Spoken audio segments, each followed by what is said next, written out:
Estamos en este momento tratando con aquellas virtudes que debemos esforzarnos por desarrollar en nuestros hijos si de veras queremos criarnos en el contexto de la piedad. Y durante los domingos pasados hemos estado enfocando el dominio propio. Como ustedes recordarán, estuvimos durante 6 semanas, 6 domingos, tratando este tema. Y en el día de hoy enfocaremos otro aspecto de la vida piadosa. Me refiero al cultivo de una saludable pureza sexual. Y dado que estaremos tocando un tema delicado, quisiera dar una advertencia al respecto.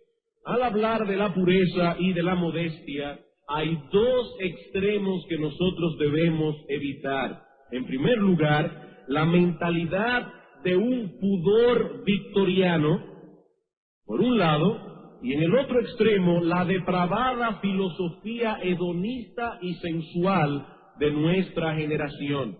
La pureza y la modestia de la que estaremos hablando se encuentra en el centro mismo de estos 2 extremos. Y como sé que algunos estarán preguntando qué fue lo que yo quise decir, cuando hablamos de un pudor victoriano, esta frase hace referencia a esta visión del pudor que se puso de moda en la época de la reina Victoria en el siglo pasado. Pretendía ser una defensa de la modestia y la castidad, cuando en verdad no era otra cosa que una visión distorsionada de la pureza que la Escritura promueve. El hedonismo es exactamente lo contrario. Es una doctrina filosófica que proclama que el placer es el fin supremo de la vida humana, que el fin último o el propósito primordial de la vida del hombre sobre la tierra era alcanzar el placer.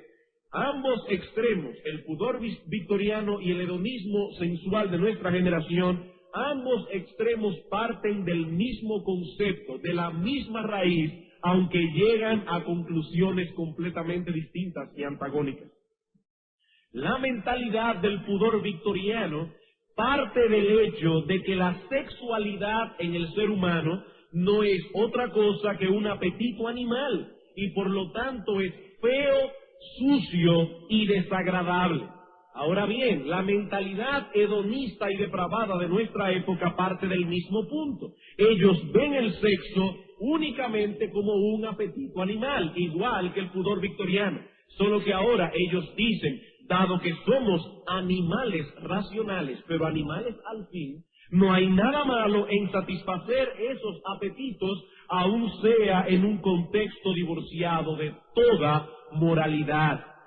La mentalidad victoriana prefiere no tener que hablar acerca de algo tan feo, sucio y desagradable como es el sexo, mientras que la mentalidad hedonista e sensual de nuestra generación no sabe hablar de otra cosa. Aquellos no quieren hablar de eso. Estos no saben hablar de otra cosa. Y cada vez que van a hacer un chiste o que van a vender un producto, la sensualidad está de por medio. Hermanos, ambos extremos deben ser rechazados por todo verdadero creyente y por todo padre que desee implementar en sus hijos un concepto saludable de lo que podemos llamar pureza y modestia. Dios no nos ha dejado en oscuridad en todo lo concerniente a nuestra sexualidad, y nosotros los padres tenemos el deber de cultivar en nuestros hijos una visión saludable de dicha pureza. Y para ello nosotros veremos esta noche básicamente 2 cosas. No se asusten, padres. Estamos hablando de cosas que están en la Escritura y nosotros debemos traspasarla también, tal y como Dios las habló en la palabra de Dios. Eso no le va a hacer daño a sus hijos, eso los va a ayudar. Veremos 2 cosas en esta noche. En primer lugar, veremos los principios fundamentales, la base sobre la cual hemos de cultivar esa pureza tocante a nuestros hijos. Y en segundo lugar, vamos a dar algunas sugerencias prácticas que nos ayuden a aplicar esos principios en la vida de nuestros hijos. Primero veremos los principios fundamentales y luego veremos las sugerencias prácticas que emanan de esos principios fundamentales. Debo aclarar que nuestro enfoque será netamente escritural. Dios ha hablado y nuestra función como pastores es la de enseñar a la iglesia todo el consejo de Dios. Ay, hermano, pero ¿no era mejor hacer una reunión de padres para esto? No, hermano. Cuando el apóstol Pablo escribía la carta a los Efesios y hablaba de algunas cosas acerca del matrimonio, ahí estaban todos. Y Dios esperaba que todos escucharan la palabra de Dios. Es nuestra función como pastores traspasar a la iglesia, en el contexto de la iglesia congregada, todo el consejo de Dios. ¿Cuáles son entonces estos principios fundamentales, en primer lugar, sobre los cuales hemos de construir el edificio para que nuestros hijos puedan tener una saludable pureza sexual? Son dos principios fundamentales. Primer principio: el matrimonio es el único contexto apropiado para el cumplimiento del amor sexual. El matrimonio es el único contexto apropiado para el cumplimiento del amor sexual. Génesis capítulo 2. Vamos a ver algunos textos de la Escritura. Génesis capítulo 2, versículos 23 al 24.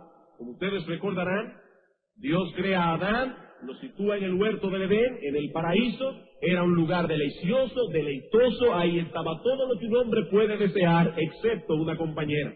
¿Y qué dice Dios en su palabra? No es bueno que el hombre esté solo. Y es en ese contexto de soledad que Dios le crea a Adán una mujer que pueda suplir todas las necesidades emocionales, sociales, etcétera, de ese hombre. Dice aquí, versículo 23, dijo entonces Adán: esto es ahora hueso de mis huesos y carne de mi carne. Esta será llamada varona porque del varón fue tomada. Por tanto dejará el hombre a su padre y a su madre y se unirá a su mujer y serán una sola carne. Y estaban ambos desnudos, Adán y su mujer, y no se avergonzaban. En estos días estaba escuchando una serie de sermones del pastor Martin acerca de las emociones, no acerca de este tema, sino acerca de las emociones en el ser humano. Y él decía que este texto debe ser leído con un énfasis correcto. Y creo que él tiene razón cuando afirma que cuando Adán vio a Eva, él no dijo: oh, qué interesante, esto es ahora hueso de... No, hermano, no. Así no fue que Adán vio a Eva.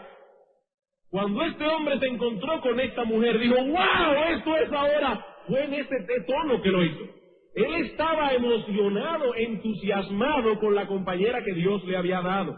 Y dice el texto: por tanto dejará el hombre a su padre y a su madre, se unirá a su mujer, y los dos serán una sola carne. Y estaban ambos desnudos, Adán y su mujer, y no se avergonzaban. Dice que ellos dos son una sola carne. Y a la luz de 1 Corintios capítulo 6, vemos que esto incluye la relación íntima de un hombre con una mujer.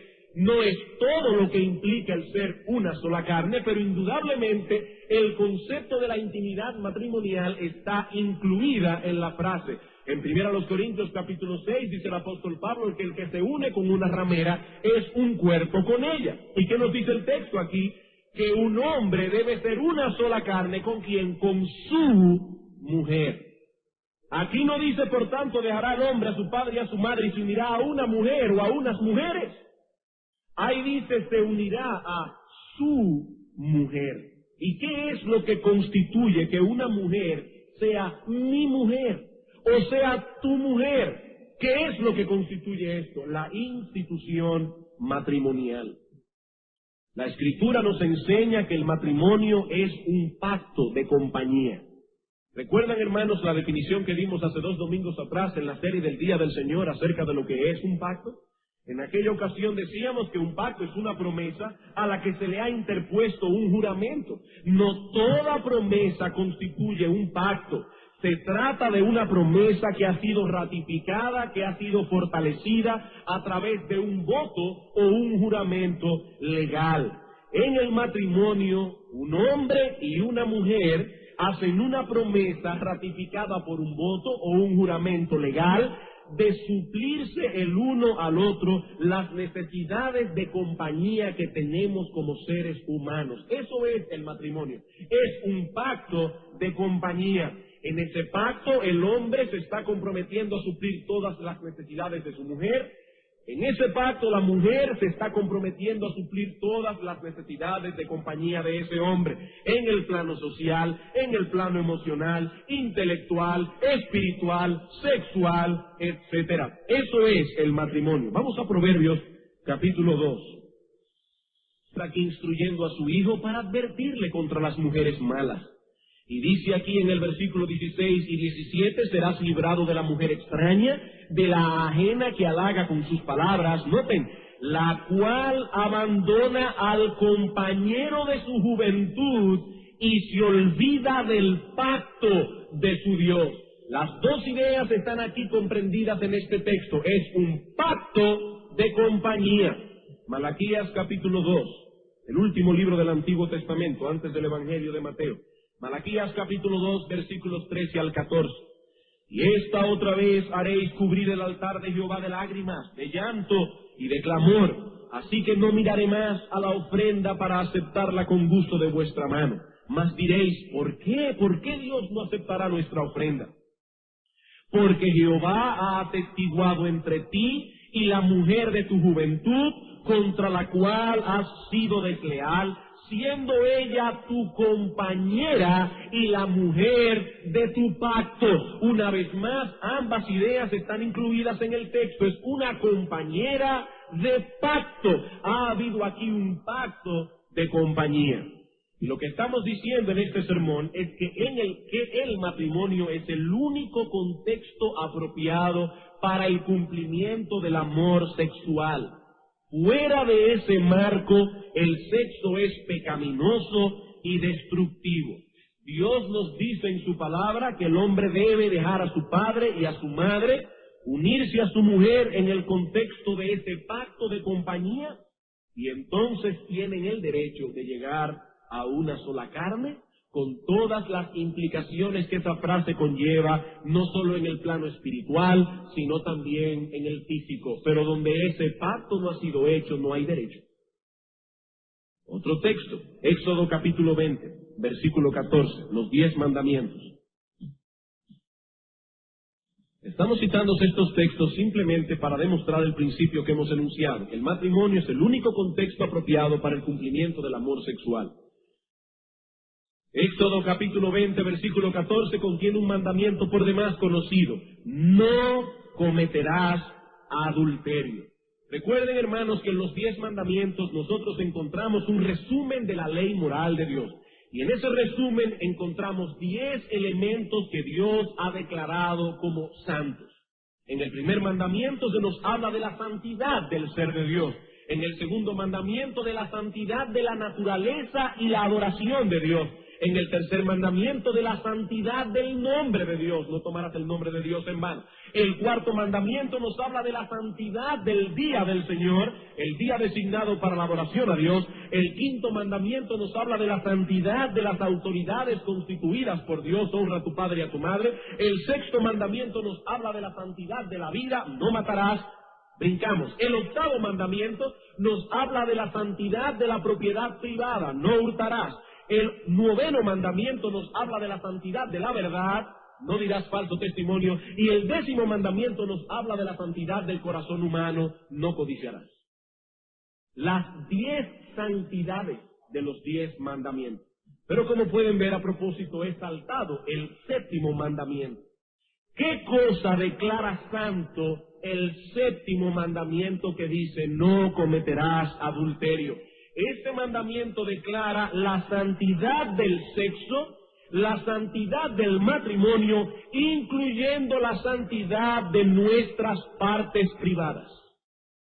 Todo eso está incluido en el mandamiento, no cometerás adulterio. La santidad del sexo, la santidad del matrimonio y la santidad de nuestras partes privadas. Esas partes que Adán y Eva cubrieron en el momento de la caída por su vergüenza delante de Dios, aunque aclaro que el pecado de Adán y Eva no tenía nada que ver con un problema sexual. Estas partes privadas, dice la Escritura, serán luego para el esposo, serán para la esposa. Estas partes están reservadas para el cónyuge que Dios nos dará. No es para nosotros mismos, ni para nuestra novia, ni para nuestro novio o cualquier otra persona. Todo eso está incluido en ese mandamiento: no cometerás adulterio. Y cuando enseñemos a nuestros hijos el decálogo y no sepamos a ciencia cierta cómo aplicar este mandamiento de una manera que sea apropiada para ellos, nosotros podemos hablarles acerca de la pureza, podemos hablarles de la modestia, de la santidad de nuestras partes privadas, porque todo eso está incluido en el séptimo mandamiento. La santidad del sexo, del matrimonio, de nuestras partes privadas. Proverbios capítulo 5. En Proverbios capítulo 5 encontramos una vez más a este padre instruyendo a sus hijos o a su hijo en estas cosas. Este hombre no le huía al tema, sino que lo enfrentaba con responsabilidad y con honestidad delante de Dios. ¿Y qué le dice este padre a su hijo en el versículo 15? Hijo mío, bebe el agua de tu misma cisterna y los raudales de tu propio pozo. Se derramarán tus fuentes por las calles y tus corrientes de aguas por las plazas. O no sean para ti solo y no para los extraños contigo. Sea bendito tu manantial y alégrate con la mujer de tu juventud. Como sierva amada y graciosa gacela, sus caricias, o como dice el texto hebreo, sus senos te satisfagan en todo tiempo, y en su amor embriágate siempre. ¿Y por qué, hijo mío, andarás ciego con la mujer ajena y abrazarás el seno de la extraña? Porque los caminos del hombre están ante los ojos de Jehová, y él considera todas sus veredas. Prenderán al impío sus propias iniquidades, y retenido será con las cuerdas de su pecado. Él morirá por falta de corrección y errará por lo inmenso de su locura. Dice, hijo mío, es una locura intentar cualquier tipo de cumplimiento de amor sexual fuera del matrimonio. El matrimonio es el único contexto en que Dios permite esto. Caminar por otra senda es una locura que lleva a la muerte y a la destrucción. Esto es algo tan importante que Dios dedicó todo un libro de las Escrituras para tratar acerca del matrimonio y del romance en el matrimonio. Me refiero al libro de Cantar de los Cantares. Vamos allí por un momento. Cantar de los Cantares. Hermanos, es bueno de vez en cuando hacer un buen devocional en Cantar de los Cantares. Noten cómo este hombre le habla aquí a esta mujer en el capítulo 4, versículo 8 al 12. No estoy citando este texto en un vacío, lo estoy citando en el contexto del principio que hemos mencionado. Estamos tratando de probar el principio.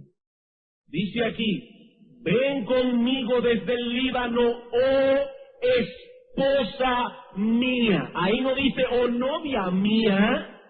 Ahí dice, oh esposa mía. Ven conmigo desde el Líbano, etc. Versículo 9. Prendiste mi corazón, hermana, esposa mía. Y por si acaso aquí el autor no está pensando en una relación incestuosa. El autor está pensando aquí en el mismo contexto de Primera de Pedro, capítulo 3, versículo 7, donde el apóstol Pedro dice, esposos, traten a sus esposas con sabiduría para que vuestras oraciones no tengan estorbo delante de Dios, porque ellas son coherederas de la gracia de Dios. Ellas son hermanas en Cristo, si son creyentes. Son hijas de tu mismo Padre.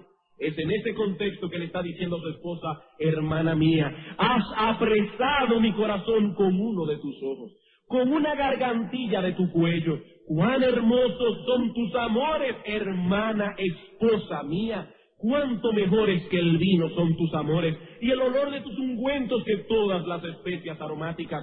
Como panal de miel destilan tus labios, oh esposa. Versículo 12, huerto cerrado eres, hermana mía, esposa mía. Obviamente, el autor está aquí tratando acerca del amor romántico de un hombre por su esposa. No es en otro contexto que se da a Cantar de los Cantares. Está hablando del amor de un hombre por una mujer. Ah, hermano, pero yo siempre había pensado que eso era un símbolo del amor de Cristo por su iglesia. No, hermano, es un libro que Dios puso en la Escritura para enseñarle a algunos hombres desabridos cómo amar a sus mujeres. Es para eso que Dios puso ese libro allí. Es el amor de un hombre por su mujer, no por una mujer cualquiera, por la suya, por aquella con la que este hombre ha hecho un pacto de compañía. Y noten cómo es el amor entre este hombre y esta mujer, capítulo 7. Dice aquí: cuán hermosos son tus pies en las sandalias, oh hija de príncipe. Hermanos, no se ruboricen, pero este hombre está contemplando aquí a su mujer en un contexto muy especial. ¿Y qué dice este hombre a su mujer? Los contornos de tus muslos son como joyas, obra de mano de excelente maestro, tu ombligo como una taza redonda que no le falta bebida, tu vientre como montón de trigo cercado de lirio, tus dos pechos como gemelos de gacela, tu cuello como torre de marfil, tus ojos como los estanques de Hesbón, tu nariz como la torre del Líbano. Yo no sé si a su esposa le gustaría que usted le dijera una cosa así, pero por lo menos en el contexto oriental eso era un piropo. Hermanos, aquí vemos a un hombre contemplando con ojos románticos a su mujer. Y hemos citado este texto simplemente para probar el punto que estamos trayendo aquí. El amor sexual tiene su cumplimiento, según Dios, únicamente en el matrimonio. Y este libro nos aclara dos conceptos equivocados que tienen muchos hombres. El primer concepto equivocado que tienen muchos hombres, sobre todo los hombres impíos, es que se puede tener romance con otra mujer que no sea la mujer de uno, o no sea la esposa de uno. No, este hombre tiene un romance con su mujer.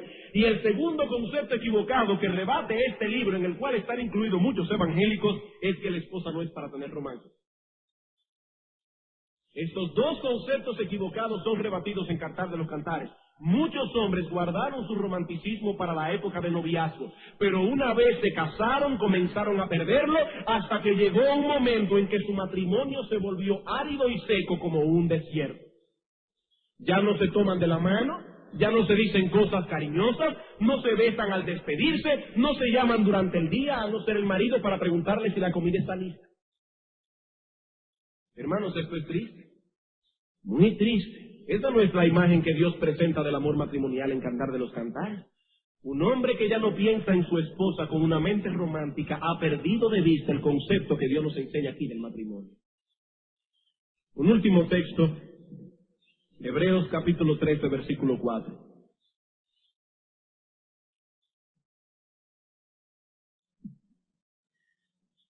Hebreos capítulo 13, versículo 4. Hermanos, nuestras esposas no son simplemente la mamá de nuestros hijos.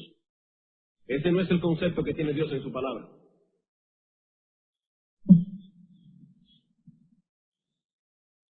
Dice aquí un texto que vamos a ampliar más en el segundo punto. Dice: honroso sea en todos el matrimonio y el lecho sin mancilla, pero a los fornicarios y a los adúlteros los juzgará Dios. Que nos pruebe este texto el principio que estamos tratando de probar.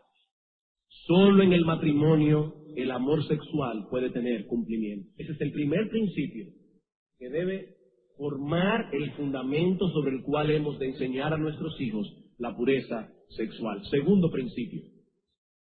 El segundo principio fundamental es este: la intimidad en el matrimonio es pura y santa.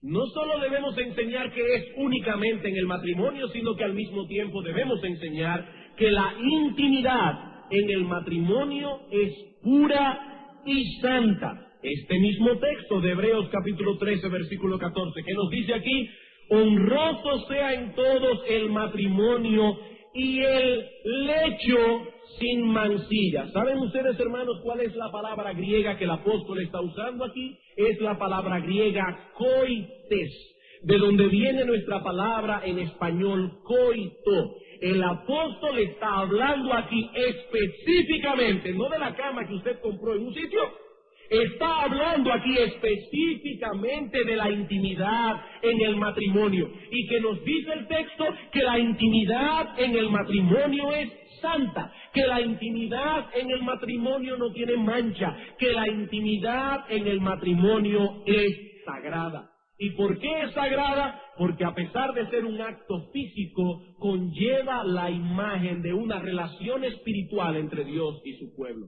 Primero a los Corintios capítulo 6. Bueno, es santa porque Dios la declaró santa, pero aparte de eso, también es santa porque conlleva la imagen de una relación espiritual entre Dios y su pueblo. En 1 Corintios capítulo 6, versículo 13 al 17, dice el apóstol Pablo: las viandas para el vientre y el vientre para las viandas, pero tanto al uno como a las otras destruirá Dios. Pero el cuerpo no es para la fornicación, sino para el Señor, y el Señor para el cuerpo. Y Dios, que levantó al Señor, también a nosotros nos levantará con su poder. ¿No sabéis que vuestros cuerpos son miembros de Cristo? Está hablando aquí de esa unión espiritual. ¿Quitaré pues los miembros de Cristo y los haré miembros de una ramera? De ningún modo. ¿O no sabéis que el que se une con una ramera es un cuerpo con ella? Porque dice, los dos serán una sola carne. Pero el que se une al Señor, un espíritu es con él. ¿Qué nos dice Hebreos 13:4? Que esta unión íntima de un hombre con una mujer en el contexto del matrimonio es santa. Y esa misma expresión que aparece en Hebreos capítulo 13, versículo 4, para referirse a la santidad del matrimonio, aparece 3 veces más en las Escrituras. Aparece en Santiago capítulo 1, versículo 27, para referirse a la religión verdadera, la religión sin mácula. En segundo lugar, aparece en Primera de Pedro capítulo 1, versículo 4, para describir el cielo. Dice que tenemos una herencia inmaculada, sin mancilla. Y en Hebreos capítulo 7, versículo 26, se usa para describir al Señor Jesucristo. Así que de acuerdo con la Escritura, la religión verdadera, el cielo, nuestro Señor Jesucristo y las relaciones sexuales en el matrimonio tienen un punto en común: son santas. Hermanos, esta es la enseñanza de la Escritura. La religión verdadera, el cielo, el Señor Jesucristo y el sexo en el matrimonio tienen un punto en común: las 4 son santas. Ese concepto que heredamos de la filosofía platónica y que luego fue asimilado por la Iglesia Católica de que el sexo tiene algo impuro, es un concepto pagano. Por eso obligan a sus líderes a quedarse sin casar y por eso no conciben que la Madre del Señor pudo tener una vida marital normal con su esposo José. Hermanos, tal pensamiento no solo rebate la enseñanza de Hebreos 13:4, sino que está expresamente condenado en las Escrituras. En 1 Timoteo capítulo 4, versículo 1 al 5, el apóstol Pablo habla de allí de algunos mentirosos que oirán espíritus demoníacos por la hipocresía de mentirosos que, teniendo cauterizada la conciencia, prohibirán casarse. Debemos decir con todo el énfasis que podamos que el ascetismo está tan lejos de la verdadera santidad como lo está el moralismo de la verdadera religión. Y no solo los católicos han incurrido en este error.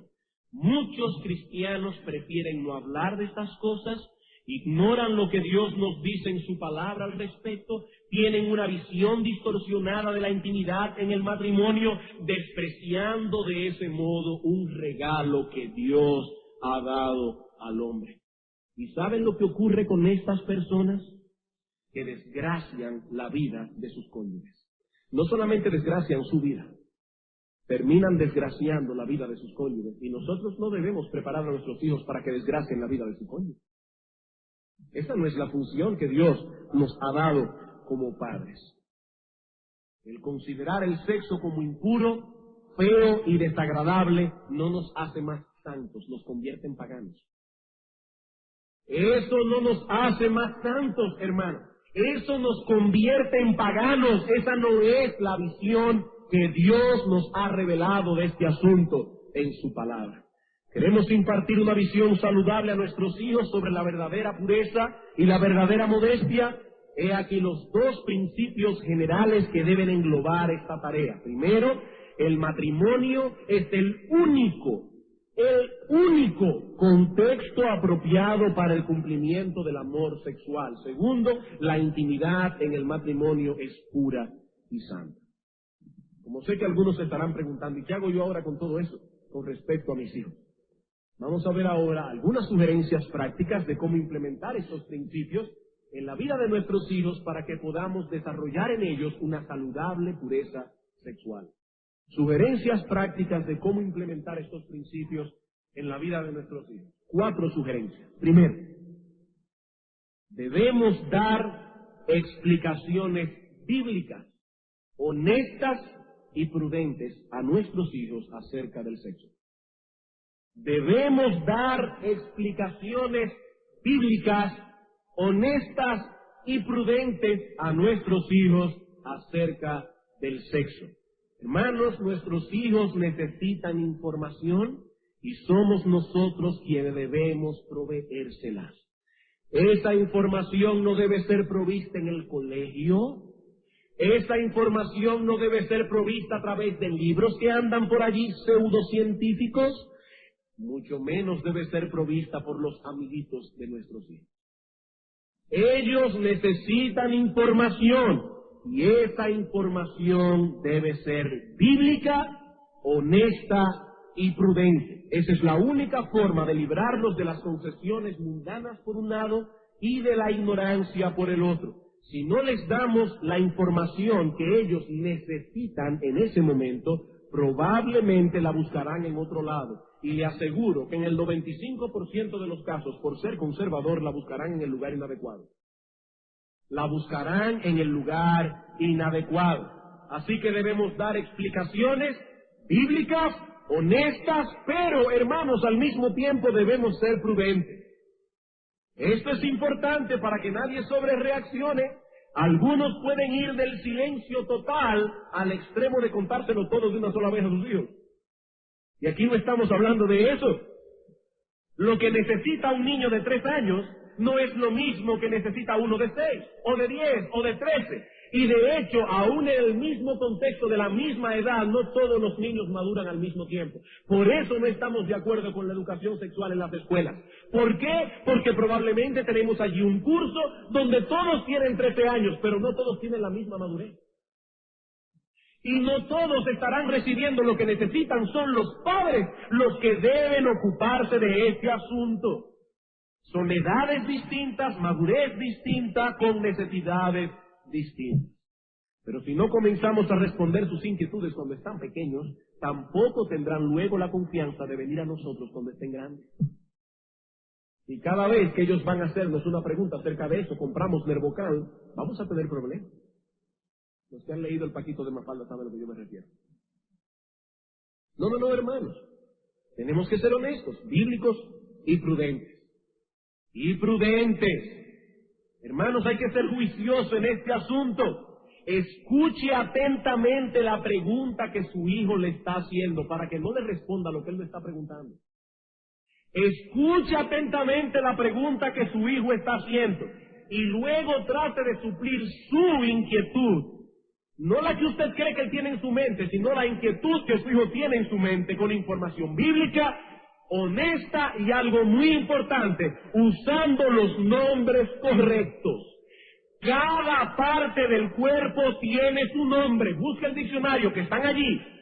Si usted comienza dándole apodos a esas partes, probablemente estaremos traspasando una señal equivocada a nuestros hijos. Ellos podrían pensar que estamos hablando de algo tan malo, tan feo y tan sucio que no podemos llamarlo por su propio nombre. Hermanos, Dios le ha dado al cuerpo humano un nombre a cada parte. Esas partes están en el diccionario y al hablar con nuestros hijos debemos hablar con un lenguaje apropiado. Pero siempre digo, recuerde que debe ser prudente. Su hijo irá madurando y será esa madurez la que determinará lo que él debe o no debe saber. Por ejemplo, hermano, ¿para qué necesita un joven de 13 años o de 14 o de 15 conocer cuáles son los medios anticonceptivos que existen? Como le están enseñando a los jovencitos en las escuelas en el día de hoy. Yo me pregunto, ¿para qué necesita un joven de 13, 14 o 15 años conocer estas cosas? ¿Para qué usará él esa información a los 13, 14 o 15 años? La única información que nuestros jóvenes adolescentes deben tener al respecto es conocer que el único método anticonceptivo que necesitan usar es la palabra no. Ese es el único método anticonceptivo que ellos deben usar. Decirle a su novio, al que se interese por ellos, la palabra no. Y hermanos, eso es lo que nosotros tenemos que enseñarle a nuestros hijos, varones y hembras, a usar la palabra no en el momento correcto. Recuerdo cuando me estaba contando el pastor Martin, que la primera vez que un joven se interesó en una de sus hijas, ya están casadas, con 2 pastores, por cierto. Pero dice que la primera vez que un joven ya formalmente se interesó en una hija suya y fue a la casa de él en ese contexto, este hombre que algunos de ustedes conocen, tomó a este muchacho aparte y le dijo: mi hijo, a esta muchacha la abrazo yo solamente, y así va a ser hasta que se case. Los padres tienen que cuidar a sus hijas, y hay que enseñarles a usar la palabra no. Eso es todo lo que ellas necesitan saber a los 13 años, en cuanto a este asunto me refiero. La sociedad moderna se ha ido a un extremo en este asunto, pero los cristianos tenemos la capacidad de mantenernos en el balance correcto. ¿Saben por qué? Porque tenemos la información correcta. El mundo no la tiene, nosotros sí, en la palabra de Dios. Y Dios no nos ha dejado en oscuridad con respecto a estas cosas. Segunda sugerencia práctica. ¿Queremos desarrollar una saludable pureza y modestia en nuestros hijos? Entonces debemos vivir con modestia delante de nuestros hijos. Debemos vivir con modestia delante de nuestros hijos, tanto a nivel privado como a nivel público. La modestia y la pureza de los padres juega un papel importantísimo en este asunto. Debemos ser un modelo de modestia para nuestros hijos, tanto en la intimidad del hogar como fuera de él. Por ejemplo, hermanos, los hijos no deben ver la desnudez de sus padres. Dios nos dice en su palabra que eso no debe ser. Pero la psicología moderna nos dice que eso crea un ambiente saludable para el niño, que así crecen sin tabúes innecesarios y con una mente abierta. Pero Dios nos dice en su palabra que eso no es correcto. Y es Él quien sabe cómo pueden nuestros hijos crecer con una mente saludable y balanceada. Dios dice en su palabra que los hijos no deben ver la desnudez de sus padres. Y hermanos, Dios sabe cómo funcionan nuestros hijos mejor que nosotros mismos, porque Él fue que los creó. Él fue que los creó. Y debemos darle a nuestros hijos un modelo, un patrón de modestia en el hogar. Es lo mismo con respecto a la forma de vestir de los padres, sobre todo de las madres. Los hijos necesitan ver en sus madres un modelo apropiado de modestia en el vestir. Dios nos advierte constantemente en las Escrituras a los hombres y a las mujeres que se cuiden de no mostrar su desnudez, a no ser a su marido. Primera a los Corintios, capítulo 12. Esto es tan serio, hermanos, que aún en el Antiguo Testamento, Dios mandó que el altar no tuviera gradas para que cuando el sacerdote subiera a sacrificar no se le vieran sus calzoncillos. Y estoy usando la palabra que aparece en Reina Valera. Hermanos, Dios tuvo tanto cuidado que aún en eso se fijó. Y nosotros no debemos tomar esto con ligereza, porque Dios no lo trata con ligereza. Y dice 1 Corintios capítulo 12, versículo 22 al 23, 1 Corintios 12, dice: antes bien, los miembros del cuerpo que parecen más débiles son los más necesarios. Por ejemplo, si usted no tuviera los 10 dedos del pie, se cayera para adelante. Parece una tontería, pero son necesarios los 10 dedos del pie. Y aquellas partes del cuerpo que nos parecen menos dignos, a estos vestimos más dignamente. Y aparentemente el apóstol Pablo está refiriéndose aquí a algunas partes del cuerpo que estén dañadas o por alguna razón sea desagradable, ya sea por una cortada, por lo que sea. Y los que en nosotros son menos decorosos se tratan con más decoro. ¿Y a qué se refiere Pablo al usar esa palabra? Voy a citar aquí al pastor John MacArthur en su comentario a los primeros Corintios acerca de este texto. Dice: la palabra indecoroso significa vergonzoso, indecente, que no puede ser exhibido. Y aquí se refiere a aquellas partes del cuerpo consideradas como privadas y que deben ser cubiertas. En casi todas las sociedades de la historia, con la excepción de unas pocas tribus primitivas, esas partes del cuerpo han sido tratadas con modestia, que es lo que Pablo está diciendo aquí. El hecho de que muchas personas hoy estén descartando esta modestia natural, explotando más bien estas partes que tradicionalmente eran consideradas como privadas, indica hasta dónde se ha extendido la depravación moderna. Y termina la cita. ¿Quiere decir este texto que hay algunas partes del cuerpo que son pecaminosas, que son indecentes en sí mismas? Por supuesto que no. Tal cosa contradeciría todo el material bíblico que hemos presentado hasta ahora. Nuestro cuerpo, desde la punta de la cabeza hasta la punta del pie, lo diseñó Dios. Y en ese cuerpo no hay nada que sea feo, sucio, desagradable o pecaminoso en sí mismo. Pero lo que sí nos enseña este texto es que hay ciertas partes del cuerpo que una mujer no debe enseñar, a no ser a su marido. Y lo mismo podemos decir con respecto al hombre. Y lo que es vergonzoso, indecente, impuro, es que no se tenga el cuidado de cubrir esas partes. Hermanos, nosotros estamos viviendo en un mundo caído que explota la sensualidad, la atracción física, y lo que la Escritura intenta producir en los hijos de Dios es un fuerte sentido de prudencia para que ninguno de nosotros se convierta en una ocasión de pecado para otro. Mateo capítulo 18. Y cualquiera que haga tropezar a alguno de estos pequeños que creen en mí, mejor le fuera que se le colgase al cuello una piedra de molino de asno y que se le hundiese en lo profundo del mar. ¡Ay del mundo por los tropiezos! Porque es necesario que vengan tropiezos, pero ¡ay de aquel hombre por quien viene el tropiezo! Por tanto, si tu mano o tu pie es ocasión de caer, córtalo y échalo de ti. Mejor te es entrar en la vida cojo o manco que teniendo 2 manos o 2 pies y ser echado en el fuego eterno.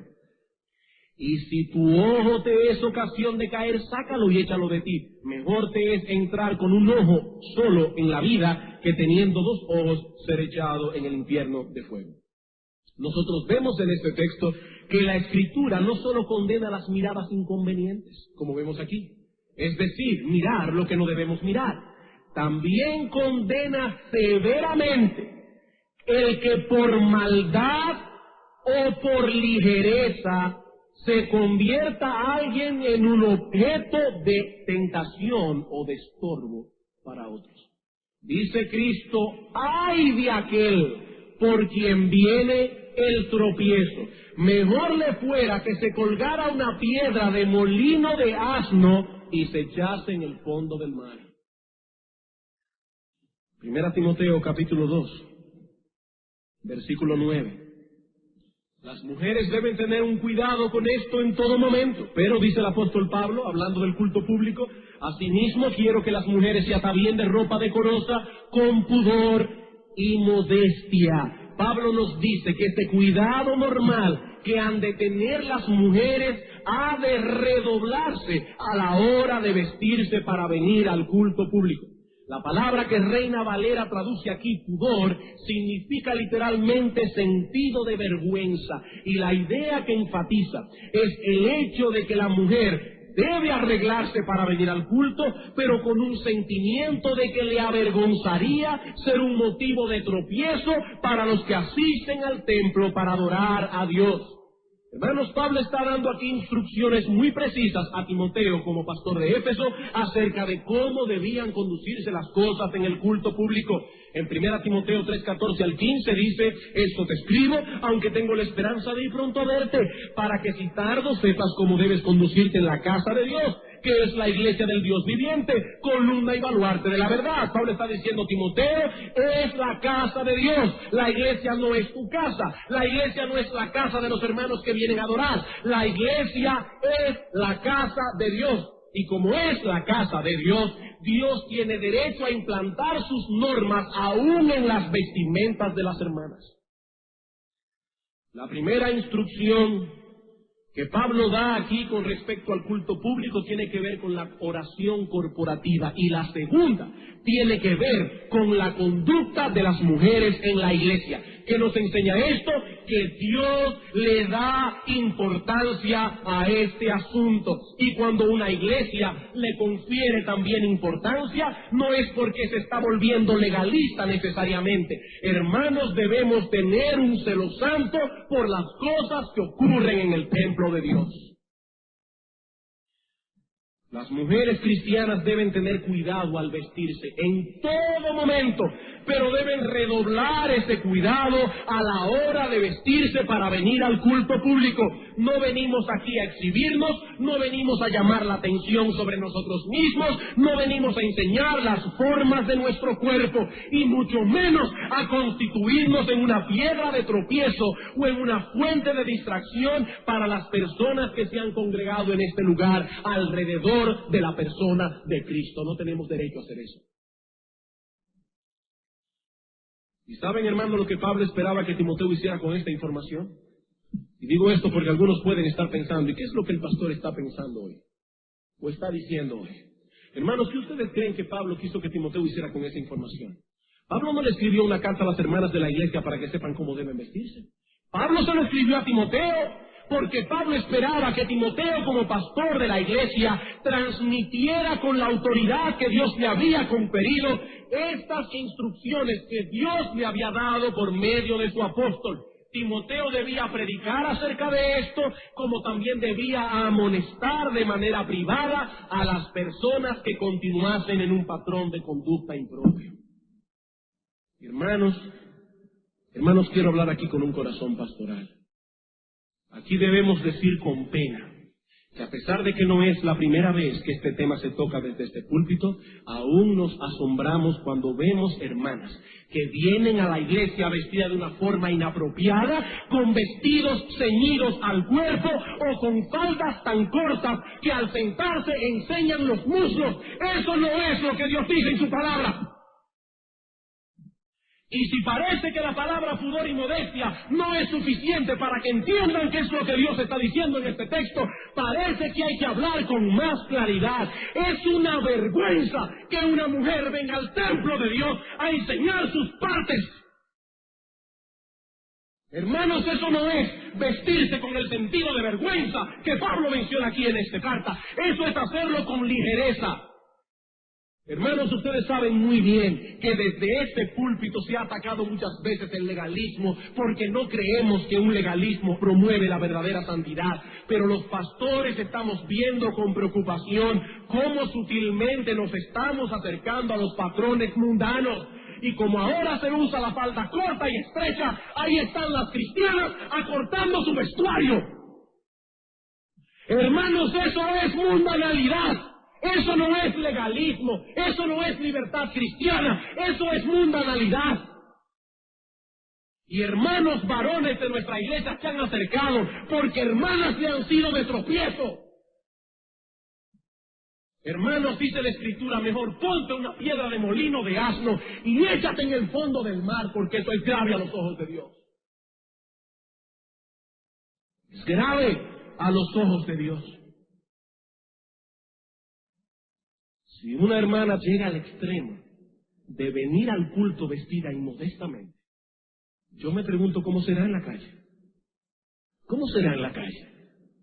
Si no tienen respeto por la casa de Dios, donde se reúne el pueblo de Dios, donde se predica la palabra de Dios. Hermanos, yo no quiero ser desagradable, pero esas partes del cuerpo se le enseñan al marido, no a otros hombres. Y cuando se ponen una falda deben sentarse con ella para ver si se les sube, porque aquí no venimos a enseñar los muslos, aquí venimos a adorar a Dios sin distracción. Aquí venimos a adorar a Dios sin distracción, sin serle de tropiezo a nadie. Y si es una mujer casada y con hijos, ¿saben quiénes serán los primeros en tropezar? Sus propios hijos. Sus propios hijos, porque no se les está traspasando una imagen correcta de lo que significa el verdadero pudor y la verdadera modestia. Hermanos, lejos esté de mí el querer ofender a algunos aquí. ¿Ustedes creen que es agradable para uno pararse aquí sabiendo que 2 o 3 deben estar pensando, ¿y qué es lo que te cree? Pero hermanos, aún es preferible que alguno salga ofendido de este lugar, y no que sea nuestro Señor Jesucristo quien salga ofendido de este lugar por la inmodestia de muchas hermanas. Hermanos, tenemos que tener celo por la casa de Dios y por las cosas de Dios. El mismo celo que mostró Finés. ¿Han leído Número 25? Al pueblo de Dios se le ocurrió coger unas mujeres de Moab.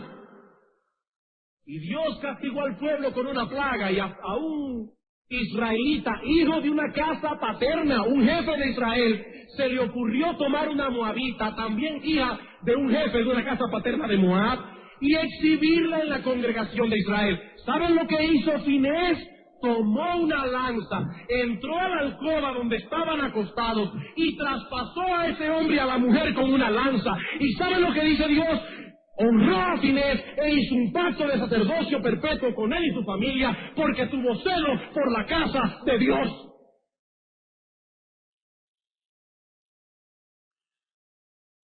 Estaba oyendo la historia del pastor Achille Blaze, un hombre que algunos aquí han oído predicar, es un gran hombre de Dios, en Inglaterra. Y en una ocasión a una mujer se le ocurrió entrar en su iglesia con una falda corta, un traje escotado, por atrás y por delante. ¿Saben lo que hizo ese pastor? Lo que quizá muchos hombres no se atreverían a hacer hoy por falta de celo y temor a los hombres. Fue con un chal y le dijo: Madame, es un negro, bueno, algunos lo han visto en foto, es un hombre imponente, es un hombre de Dios. ¿Y sabe lo que hizo ese hombre? Fue y le dijo: Madame, cúbrase su desnudez, esta es la casa de Dios, y aquí no puedo permitir que venga una mujer vestida como una ramera. Hermanos, es modestia, es pureza, es la casa de Dios y es fuera de la casa de Dios. Hermana, ¿sabe lo que tú eres? Tú eres una representante de Cristo, y a la hora de comprar un vestuario, a la hora de ponerte un vestido, debes consultar estos principios, no la revista Vogue. No es lo que dice Pierre Cardin, no es lo que dice Yves Saint Laurent, es lo que dice Dios en su palabra. Dios no nos ha dejado en oscuridad con respecto a esto. Dios nos dice en su palabra a las mujeres que se vistan con un sentido de vergüenza. Sentido de vergüenza. Y no solo a la hora de venir al culto, hermana. Es en todo lugar. Hermanos, cuidado. Probablemente muchas aquí no llegan al extremo que llega el mundo, con la minifalda. Pero yo me pregunto, ¿están en el patrón bíblico? O si no estamos en el extremo del mundo, gracias al Señor. Me avergonzaría si viera una hermana de la iglesia vestida de esa manera. Pero hermanos, estamos en el modelo que dice Dios en su palabra, de mujeres que no enseñan la forma de su cuerpo, que no se ponen pantalones apretados porque no quieren llamar la atención. ¿O tenemos temor de parecer ridículos? ¿Tenemos temor de parecer ridículos? ¿O tenemos temor de ofender a nuestro Dios? Hermanos, lo que está de moda no tiene que ser necesariamente pecaminoso. Pero un creyente hará uso de esas cosas que están de moda, tomando en cuenta 1 Tesalónicas 5:22. Absteneos de toda especie de mal. Absteneos de toda especie de mal. Hermanos, se me ha ido el tiempo y me quedan 2 principios. Vamos a verlos brevemente. ¿Queremos criar a nuestros hijos con una saludable pureza sexual? En primer lugar, debemos dar explicaciones bíblicas a nuestros hijos, honestas, prudentes. Debemos vivir con modestia delante de ellos. Tercero, debemos advertirles con advertencias específicas a medida que vayan creciendo.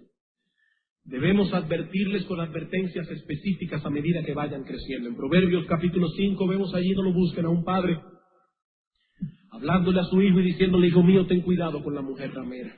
Hijo mío, ten cuidado con la mujer astuta de corazón, con la mujer alborotadora. Nosotros debemos enseñarle a nuestros hijos en qué tipo de mujer se van a fijar a la hora de fijarse en una mujer.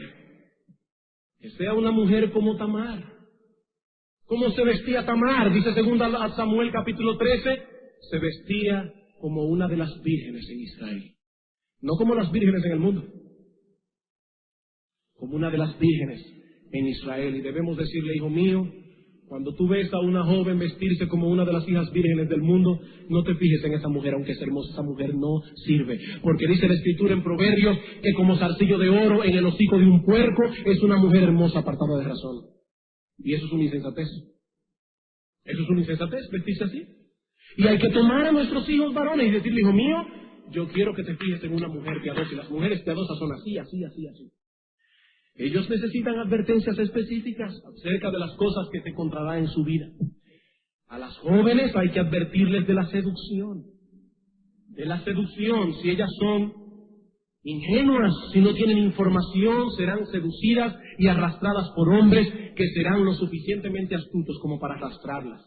Hay que advertirles a nuestras hijas que nunca se expongan a una situación en que estén a solas con un hombre. Hermano, si su hija es grandecita, dígale eso. Que no se debe exponer a esa situación. Los padres deben proteger a sus hijas. Y lo mismo deben advertirles de ser inmodestas por ignorancia. ¿Cómo es eso? Dice el pastor Nichols, hablando acerca de esto, que no solo es necesario que los padres cuiden a sus hijos, a sus hijas en esto, sino también los esposos a las esposas, a no ser inmodestas por ignorancia. Deben los padres enseñar a su esposa lo mismo que a sus hijas, que los hombres no son como las mujeres en esto, que los hombres reaccionan por lo que ven. Por eso Cristo dice claramente en Mateo 5:27, que el que mira a una mujer con ojos de codicia, ya adulteró con ella en su corazón. Debemos enseñar a nuestras hijas a que tengan cuidado en la forma que caminan, a que tengan cuidado en la forma que se sientan, para que no enseñen lo que no deben enseñar. Debemos enseñarle a nuestras hijas a que tengan cuidado cuando se agachen, para que tengan pudor y no sean inmodestas por ignorancia. Aunque en esto también debemos ser prudentes y juiciosos. Estas advertencias tendrán su momento apropiado.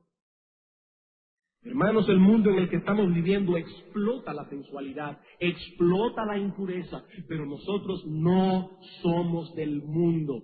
La efectividad de la iglesia radica en el hecho de que somos distintos, Y es nuestro deber equipar a nuestros hijos para que tengan la capacidad de pasar por este campo minado que es el mundo, pero que lo hagan guardando su pureza.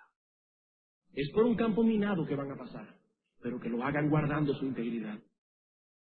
Y finalmente, cuarto principio, si queremos desarrollar a nuestros hijos en un contexto apropiado, ellos necesitan convivir en un clima saludable de amor filial. Ellos necesitan convivir, desarrollarse en un clima saludable de amor filial. Hermanos, esto es trascendental. Si vamos a desarrollar en nuestros hijos conceptos saludables acerca del amor matrimonial, debemos comenzar a mostrarles un patrón adecuado en nuestra propia casa. Ellos deben percibir claramente que papi y mami se aman. Ellos deben percibir claramente que papi y mami están locamente enamorados el uno del otro. Ellos no deben tener ninguna duda de que para papi no existe un amor más grande que el de mami, a no ser el amor por su Señor. Y ellos deben ver que para mami no existe en el mundo nada más importante que el amor que tiene por su esposo. Ese amor incluso es más importante que el amor que ella tiene por sus hijos. Hermanos, esta visión que tienen algunas mujeres, que primero son mamás y luego son esposas, no es bíblica. Esa visión no es bíblica. Ellas fueron creadas primariamente para ser ayuda idónea de sus maridos. Claro que también deben ser mamás y buenas mamás, Pero ellas fueron creadas primariamente para ser ayuda idóneas de sus maridos, porque al final se quedarán como estaban al principio, solos. Solos. Y nuestros hijos necesitan percibir estas cosas. Ellos deben ver que papi y mami se tratan con ternura. Hermanos, ellos tienen que ver eso. Abrace a su mujer. Que sus hijos tienen que percibir que usted la ama, que está enamorado de ella. Dígale un piropo delante de sus hijos, claro que se pueda decir delante de ellos. Que sus hijos necesitan ver eso es parte integral de que ellos crezcan como seres humanos normales. A la vez que deben experimentar también que papi y mami los tratan a ellos con ternura. Es una casa donde hay amor, hay ternura, hay amor filial. Entre papi y mami con ellos, todo. Eso les permitirá desarrollar una visión saludable del amor matrimonial y esa visión cuidará a nuestros hijos de dos grandes peligros. En primer lugar, del peligro de tener una visión fatalista y distorsionada del matrimonio. Muchos jóvenes y sobre todo muchas jóvenes le tienen miedo al matrimonio por la triste experiencia que vivieron en sus propios hogares. Y hay que enseñarles que no, que es bueno estar casado, que usted disfrute el estar casado, que usted cree que su esposo es lo más grande que Dios le ha dado. Y sus hijos tienen que ver eso. Pero por el otro lado, este ambiente cuidará a nuestros hijos del peligro de querer salir de sus hogares demasiado pronto. El querer salir huyendo de sus hogares demasiado pronto. Muchas jovencitas caen en manos del primero que la procure porque se sienten asfixiadas en sus propios hogares. Aclaro que no siempre que ocurre eso es por esa razón. A veces hay cosas que pasan que uno no sabe ni cómo explicarlas. Pero penosamente es la razón en muchos casos.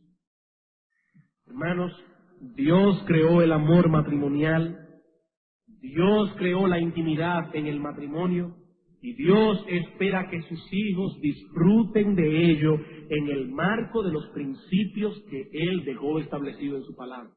Y nuestra función como padres es preparar a nuestros hijos para que tengan una visión saludable de estas cosas. Pero en esto, hermanos, tenemos que pedir mucho al Señor en oración, que nos dé honestidad y prudencia al mismo tiempo. Y no es fácil lograr estas dos cosas. Pedir al Señor en oración que nos conceda la gracia de ser prudentes y honestos al mismo tiempo. Vamos a orar.